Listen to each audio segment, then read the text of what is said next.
हमारे व्यस्त जीवन में ईश्वर की आवाज। जिस घर में ईश्वर का निवास है वहां शांति है। जिस समाज में न्याय व्यवस्था है वहां शांति है। जहां व्यक्ति का शरीर और इंद्रिय आत्मा और चेतना के अधीन है वहीं शांति है। शांति वहीं विराजती है जहां ईश्वर की उपस्थिति होती है। पास्का का 5वां सप्ताह मंगलवार 4 मई 2021। पहला पाठ प्रेरित चरित अध्याय 14 पद संख्याएं 19 से 28 तक। संत योहन का सुसमाचार अध्याय 14 पद संख्याएं 27 से 31 तक। सुसमाचार के मुख्य अंश। मैं तुम्हारे लिए शांति छोड़ जाता हूं, अपनी शांति तुम्हें प्रदान करता हूं। यह संसार की शांति जैसे नहीं है।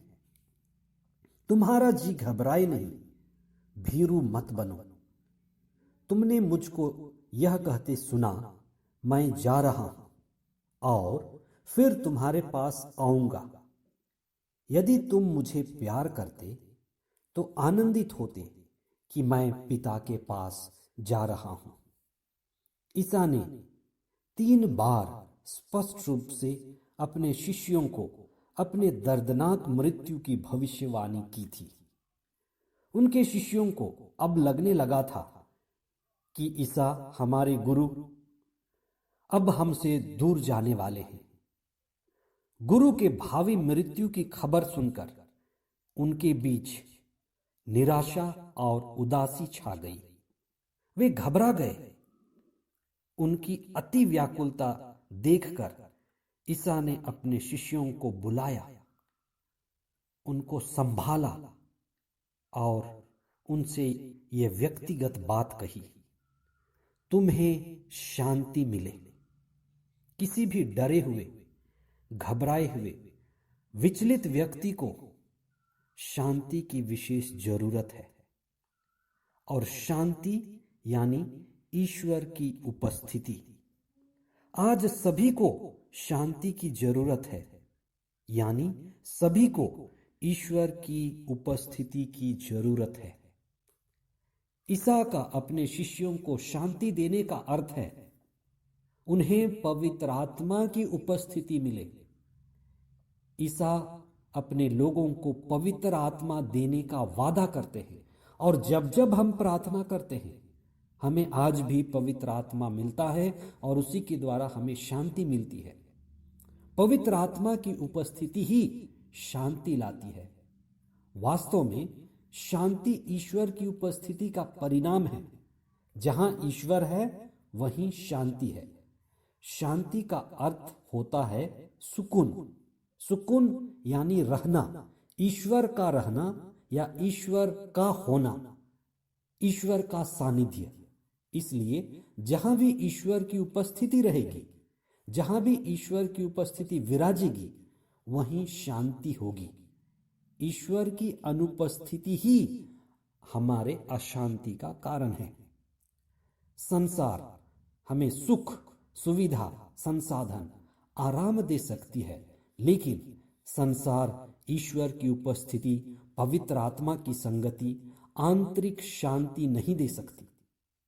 आज हम कितनी ही घबराहट और डरावनी भरी जिंदगी जी रहे हैं।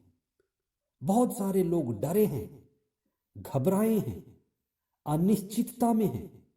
हम क्या करें?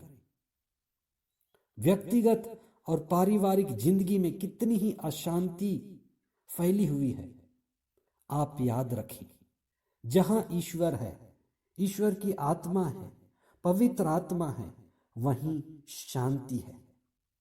हमें एक ही चीज करना है, हमारे जीवन में ईश्वर की उपस्थिति को बनाए रखना है, ईश्वर के सानिध्य को बनाए रखना है। ईश्वर के साथ रहने में ही हमारी शांति छिपी हुई है और हम ईश्वर के साथ रहने के लिए ही बनाए गए हैं। हम प्रार्थना करें, जीवन में ईश्वर की उपस्थिति बनाए रखें और शांतिपूर्ण जीवन बिताएं। पौलुस और बरनाबस लोगों को ईश्वर की मुक्ति योजना के बारे बताते थे। कुछ लोग उनके खिलाफ थे। वे पौलुस को पत्थर से वार कर अधमरा कर दिए। फिर भी पौलुस मुक्ति के कार्य में लगा रहा। वे नहीं डरे। पवित्र आत्मा उनके कार्य में नए नए रास्ते ढूंढ निकालता था। पुनर्जीवित ईसा का सानिध्य उन पर बना रहता था। जहां ईश्वर की उपस्थिति है, वहां सत्य और आत्मा का कार्य सदा जारी रहता है। आइए हम विशेष प्रार्थना करें।